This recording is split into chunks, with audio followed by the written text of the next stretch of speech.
আজিৰ আলোচনাৰ বিষয়বস্তু হৈছে 4,500 পদৰ LPUPৰ এছিষ্টেণ্ট টিচাৰৰ বিজ্ঞাপন। কালিৰ পৰা আপোনালোকে এখন নটিচ দেখিছে যে যিসকল already director of elementary education Assam আণ্ডাৰত এপইণ্টেড হৈছে একেদকলে 4,500 পদৰ পৰা নিজৰ নাম প্ৰত্যাহাৰ বা উইথড্ৰ কৰিব লাগে। এই বিজ্ঞাপনটোৰ পৰা অৰ্থাৎ 4,500 পদৰ যিটো বিজ্ঞাপন আছিল সেই বিজ্ঞাপনৰ পৰা কোনে কোনে উইথড্ৰ কৰিব আৰু কেনেকৈ উইথড্ৰ কৰিব লাগে আৰু 4,500 পদৰ নিযুক্তি কেতিয়া হ'ব, এই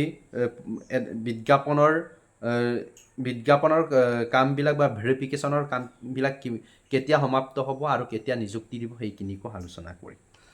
1 নম্বৰ বিষয়টো হ'ল যে যিহেতু 5,550টাত যিসকলে ইতিমধ্যে চাকৰি লাভ কৰি চাকৰি কৰি আছে একেদকলেও 4,500 পদত আবেদন কৰিছিলে, কিন্তু এনেকুৱা কিছু সংখ্যক প্ৰাৰ্থী আছে যিসকলৰ বৰ্ড পেপাৰ LP আৰু UPতে পাছ কৰিছে কিন্তু একেদে 5,550টাৰ বিজ্ঞাপনত LPত পালে, অৰ্থাৎ বৰ্তমান LPত চাকৰি কৰি আছে কিন্তু UPত চাকৰি কৰা নাই।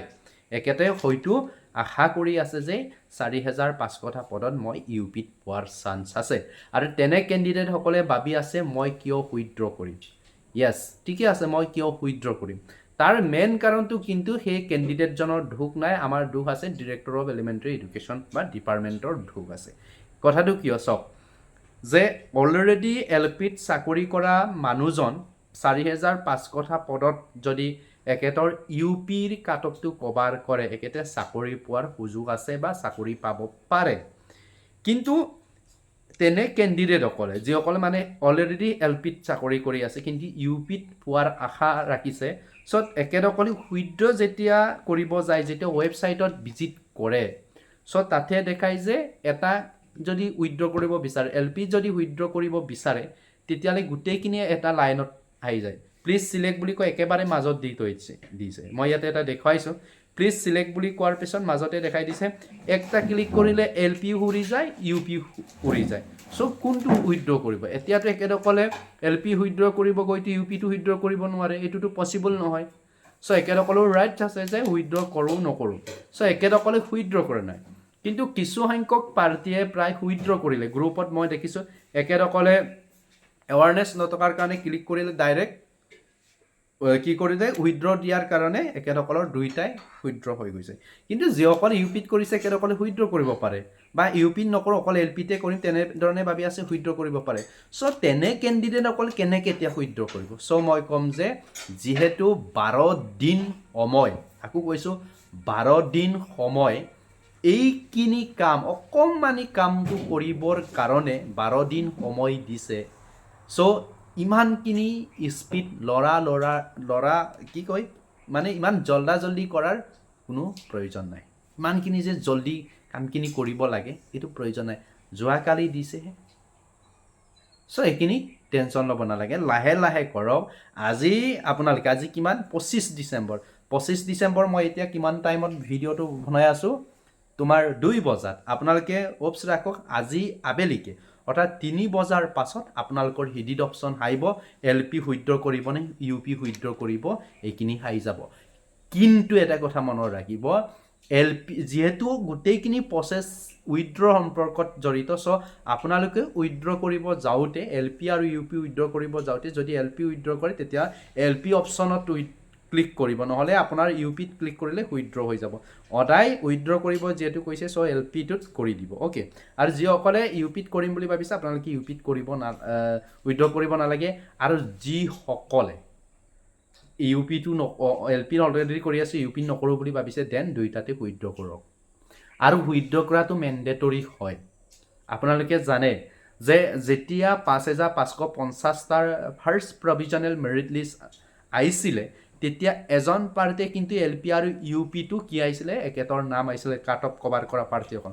আৰু আপোনালোকেও এই সময়ত আঠজোৰ কৰিছিলে যে যিসকল বৰ্ড পেপাৰ LP UPত বা যিসকল ভেৰিয়াছ ডিপাৰ্টমেণ্টত অলৰেডি জব কৰি আছে, SRD বা GT PGT চিলেক্ট হৈছিলে, একেসকলক নিজৰ নামটো উইথড্ৰ কৰিবৰ কাৰণে আপোনালোকে কিন্তু ফেচবুকত হাতযোৰ কৰিছিলে বা বিভিন্ন গ্ৰুপত আপোনালোকে ৰিকুৱেষ্ট কৰিছিলে, কিন্তু ঠিক তেনেকৈ আপোনালোকৰ নিচিনাকৈ আপোনালোকৰ অসযাত্ৰী বঞ্চিত হৈ ৰ'ল কাট অফ কভাৰ নকৰাৰ কাৰণে।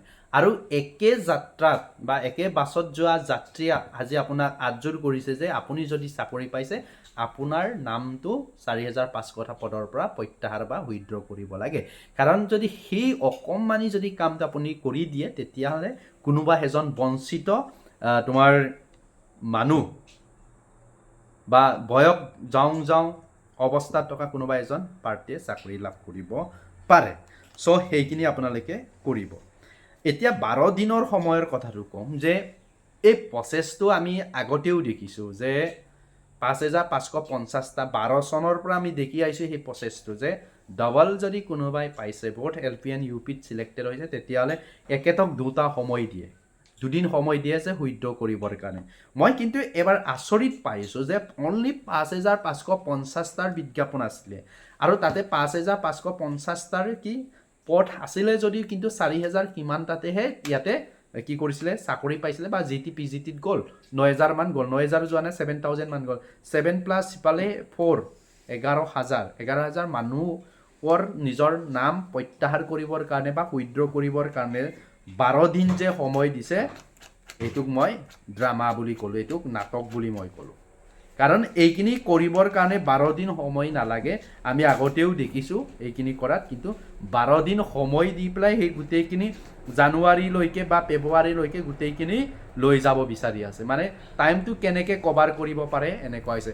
যেনেকৈ আমি ফুটবল যে আমি চাওঁ, যেতিয়া এটা টিমে জিকে 2 গ'লমান দি থৈ দিয়ে বা টাইম আপ মানে টাইমটো ফিনিছ হ'ব হৈছে আৰু 1-2 মিনিটমান সময় আছে, তেতিয়া বাকী টিমটো যিসকলে গোল দি থৈছে এই টিমটোৱে টাইম পাছ কৰি বলটো বাহিৰত শ্বুট মাৰি দিয়ে বা এনে গোলকিপাৰটোৱে দৌৰি পেলাই অলপ টাইম ৱাছ কৰে, এনেকৈ যে কৰে ঠিক তেনেকুৱা যেন মোৰ লাগিছে এইখিনি। আপোনালোকে কেনেকুৱা লাগিছে মই নাজানো। আকৌ কৈছোঁ যে 4,500টা পদৰ পৰা যে নিজৰ নাম প্ৰত্যাহাৰ বা উইথড্ৰ কৰিবৰ কাৰণে 12 দিন সময় দিছে, এই 12 দিন সময়টো বেছি হৈছে। এনেকুৱা লাগে যে ফুটবল যেতিয়া দুটা টিম খেলে, এটা টিম যদি উইনাৰ হয় মানে ঘোল দি থৈছে, তেতিয়াহ'লে সেই ঘোল দি থকা টিমটোৱে কি কৰে টাইম ৱাছ কৰে, বলটো বাহিৰত শ্বুট মাৰি দিয়ে, কেতিয়াবা গোল কিপাৰটো এনে টাইম পাছ কৰি কিবা কিবি কৰি পেলাই টাইমটো যে মেনেজমেণ্ট কৰে, ঠিক তেনেধৰণৰ এইটো লাগিছে। মই দুবাৰ ৰিপিট কৰিলোঁ এইটো বস্তু। তাৰ পাছতে ক'ম যে ইয়াৰ পৰা আমাৰ কেণ্ডিডেটসকলৰ কি লাভালাভ হ'ব, কি প্ৰফিট হ'ব। চ' ইয়াৰ পৰা ডেফিনেটলি হ'ব। আৰু এটা কথা বহুতে কৈ আছে উইথড্ৰ নকৰিলেও দেখোন কিবা আহিব। চ' উইথড্ৰ নকৰিলে আপোনাৰ নামটো আহিব ন, 1:2কে মাৰিলেতো আপোনাৰ কাট অফ কভাৰ কাৰণে আপোনাৰ নামটো আহি যাব পাৰে। চ' কোনোবা এজনটো বঞ্চিত হ'ল, চ' উইথড্ৰ কৰি দিব, উইথড্ৰ নকৰাকৈ নাথাকিব। তাৰপিছতে 3 নম্বৰ পইণ্ট এটা প্লাছ পইণ্ট এটা আছে আমাৰ 4,500টা পদত যিসকলে আবেদন কৰিছে। যিহেতু এই বিজ্ঞাপনটো 8 ফেব্ৰুৱাৰী 2025 2025 চনৰ 8 ফেব্ৰুৱাৰী তাৰিখে ওলাইছিলে, তাতে নিউজৰ পাৰ্টিসকলৰ অলৰেডি কেছ হেংগিং হৈ আছিলে হাইকোৰ্ট ছুপ্ৰিম কোৰ্টবিলাকত।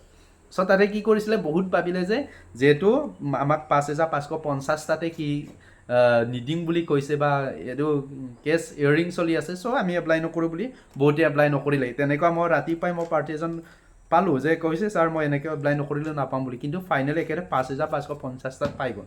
এইটো ডাঙৰ আৰু এইটো কপালটো ডাঙৰ চাগে, সেইকাৰণে পাই গ'ল। চ' এনেধৰণৰ বহুত কেণ্ডিডেট আছে আমি নজনা কেণ্ডিডেট। চ' এইখিনি আপোনাৰ কিমানখিনি নিউজৰ কেণ্ডিডেটক লৈ কাউণ্ট কৰিব নালাগে। আৰু লাষ্টতে মই ক'ম আপোনালোকৰ নিযুক্তি প্ৰক্ৰিয়াটো কিন্তু ফেব্ৰুৱাৰী মাহত হ'ব, এইটো 100% হ'ব। এইটো বেছি নাই, এইখিনি কাম কৰাৰ পিছত জেনেৰেল ভেৰিফিকেশ্যন আছে, তাৰপিছত এখন দুখন দিব, মেৰিট লিষ্ট বা তোমাৰ নামখিনি লিষ্টেড কৰোঁতে ইমান সময় নালাগে, কাৰণ যিহেতু ক্ৰেডেঞ্চিয়েল ছিষ্টেমত দিয়ে নহয়, চ' ইমান টাইম নালাগে। এইখিনি জানুৱাৰী মাহত আপোনালোকক ভিজি কৰাবৰ কাৰণে এইখিনি কৰা হৈছে। 12 দিন সময় দিছে, ভিজি কৰাবৰ কাৰণে দিছে। চ' এইটোক লৈ আপোনালোকে টেনশ্যন ল'ব নালাগে। চ' সেনেকুৱা হৈ আছে, আপোনালোকে একো চিন্তা কৰিব নালাগে, ফেব্ৰুৱাৰী মাহত আপোনালোকৰ হ'ব। আৰু জেনেৰেল ভেৰিফিকেশ্যনৰ কথাটো বহুত বেছি মানুহে সুধি থাকে। চ' মই কওঁ যে যিহেতু এই গোটেইখিনি প্ৰচেছ মই এই টীমৰ কথাটো ক'লোঁ নহয়, প্লেয়াৰবিলাক কেনেকৈ কৰে চ' তেনেকুৱা এটা কৰি আছে চ' তেনেকৈ কৰি থকাৰ কাৰণে এতিয়া সেইকেইদিন মানে 4 জানুৱাৰী 2026 চনৰ 4 জানুৱাৰীলৈকে কোনো ধৰণৰ নটিচ নাই অকল সেইটো উইথড্ৰৰ লগত জড়িত থাকিব আৰু আপোনালোকে 10 জানুৱাৰীৰ মানৰ পৰা হোপছ ৰাখিব পাৰে যে আপোনালোকৰ জেনেৰেল ভেৰিফিকেশ্যন আৰু NCC চাৰ্টিফিকেটৰ যিখিনি ভেৰিফিকেশ্যন কৰিবলগীয়া আছে এইখিনি নতুনকৈ ওলাব চ' চিন্তা নকৰিব আপোনালোকৰ দিন আহি আছে পুৰা ফেব্ৰুৱাৰীত আপোনালোকে 100% চাকৰি পাব চ' বেছি চিন্তা নকৰিব আৰু কাট অফখিনি কমিব বৰ বেছি চিন্তা নকৰিবা কাট অফক লৈ এইখিনি